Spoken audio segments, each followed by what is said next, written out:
Estimados estudiantes, quiero mostrarles una presentación. Está aquí en el Evangelio y el Mundo, lo ven en la semana 2. Ustedes hacen un clic ahí. Por supuesto, estoy trabajando con una Mac. Esto abre aquí.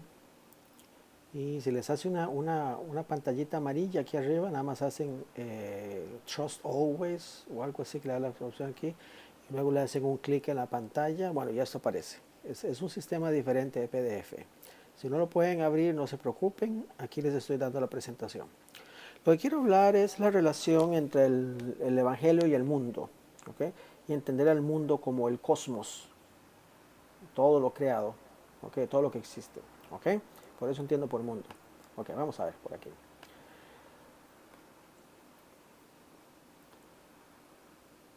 En esta parte, vamos a ver si la hago un poquito más pequeña por acá, para poderla ver por acá. Ahora la hacemos un poco más grande. Ok, aquí estamos. El Evangelio entonces es un mensaje para el ser humano en su totalidad. ¿Ok?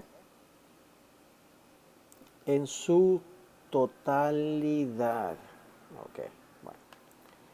Entonces se entiende el ser humano como el miembro de la vieja humanidad de Adán. ¿Ok? No como un individuo. ¿Queda claro? Es decir, el ser humano como parte de una sociedad, no simplemente como un individuo. Es decir, desde las escrituras cuando leemos es que el ser humano es porque primero es comunidad. En nuestra sociedad actual entendemos más por el individualismo, es que primero soy yo y después a la comunidad que pertenezco. En las escrituras es diferente, ¿queda claro? ¿Okay?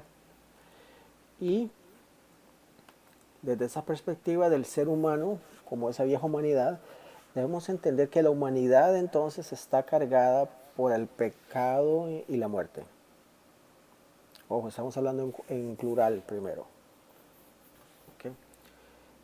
Pero no es siempre para el ser humano, pues también es un mensaje integral, un mensaje social. ¿Queda claro? Estamos hablando del ser humano, sí, pero el Evangelio primeramente es un mensaje social. Y la existencia humana no es una vida aislada, sino social y compleja. O sea, no estoy, por tanto, disminuyendo la responsabilidad individual o la persona como individuo, sino que el Evangelio se presenta como parte de un mensaje social. ¿Ok? Bien. Ahora, es un mensaje para toda la creación, que busca generar una nueva creación. Los últimos dos capítulos de Apocalipsis, y aquí esos dos pasajes que les pongo de 2 de Pedro 3:13 y Hechos 3:21, por ejemplo, pero es que la nueva creación, el concepto de la nueva creación, somos llamados a hacer una nueva creación y es el trabajo del Espíritu en nosotros. ¿Okay? Ese es el mensaje del Evangelio. Somos llamados a una nueva creación, tanto para nosotros como individuos, como nosotros como una sociedad, actuar como una nueva creación y actuar como personas que pertenecemos a un hábitat más amplio que nos lleva también a ser una nueva humanidad, ¿verdad? Entre ella una nueva humanidad. Y así reinterpretamos, a la luz del Evangelio, una nueva manera de ver el mundo y nuestra vieja y nueva naturaleza. Es necesario entender a partir de la conversión un cambio entre esa nueva naturaleza, esa nueva creación. Pero también vemos y entendemos esa vieja creación, esa vieja naturaleza también ahí. ¿Queda claro? Ok. Veamos más. Entonces, parte de este mensaje que es para toda la creación, ¿okay? Vemos que hay una creación que le pertenece a Dios. Dios, como parte de la idea del reino de Dios, es que Dios es el rey y la persona en Cristo, por supuestamente. Pero, por supuesto, pero la creación le pertenece a Dios, es de Dios. Y nosotros los seres humanos la hemos estado destruyendo, la hemos estado dañando. ¿Okay? Así que Jesús lo predicó con un mensaje apocalíptico y escatológico. este día de la creación, como nueva creación. ¿Ok? ¿Y qué tenemos con eso? Es que Jesús nunca definió bien eso del reino. Por eso dice, el reino es como, y Jesús da una analogía, ¿recuerda? Así que se puede hablar de Jesús como el primer evangelizador del reino. Recuerden, es el evangelio del reino, no es el evangelio pelado. ¿Ok? Entonces Jesús nunca definió muy bien eso del reino, ¿verdad? Pero lo explicó en parábolas. Había que pensar y responder ese reino de gracia con arrepentimiento y fe. ¿Ya claro? Jesús llamaba a la gente a pensar. No habían manipulaciones emocionales en su llamado, como se abusa mucho hoy. Mucha psicología positivista, mucha manipulación de sentimientos, musiquita, pianito en el fondo, ojalá un violín para los llamados. No, Jesús que contaba la parábola y dejaba que la gente pensara. ¿Lo ven? Y había que responder a ese reino de gracia con arrepentimiento y fe. Es muy interesante. Ahora, en cuanto al presente orden de la existencia humana, esto de lo mundano que hablamos, ok, y con eso ya vamos terminando. La posición y explotación de los bienes materiales. Eso es algo que es fundamental para explicar el por qué existe la pobreza, por ejemplo.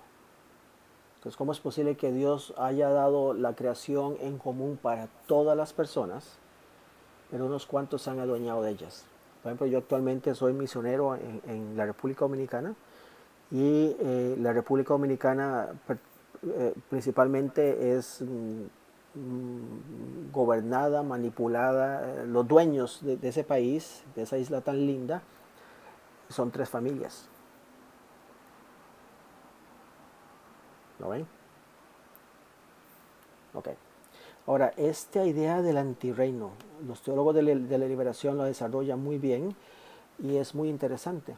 Y vean que los primeros capítulos, empezando nomás los evangelios, se hace el contraste entre el reino de Dios que emerge y a la vez también surge el antirreino. ¿Ok? Y esta idea del antirreino es muy interesante porque se habla de que es un mensaje que no es de este mundo, pero es para este mundo. Se habla del evangelio. ¿Ok? Un mensaje que no es de este mundo, pero es para este mundo. ¿Ok? Y hablamos que ese mensaje es ese mensaje universal del evangelio. Busca afectar todas las áreas de la vida humana, todas las áreas. Ahora, el mundo como antirreino, los poderes de este mundo, se opone de manera hostil al reino. Entonces, ¿qué tenemos? Tenemos un mundo esclavizado por los poderes de las tinieblas. ¿Okay? Ahora, el mundo es reclamado por Cristo, el Kyrios, el Señor, desde su muerte y resurrección, y su iglesia desde el Pentecostés empiezan a clamar, es parte del llamado al Evangelio, que la creación, todo lo que existe, le pertenece a Dios.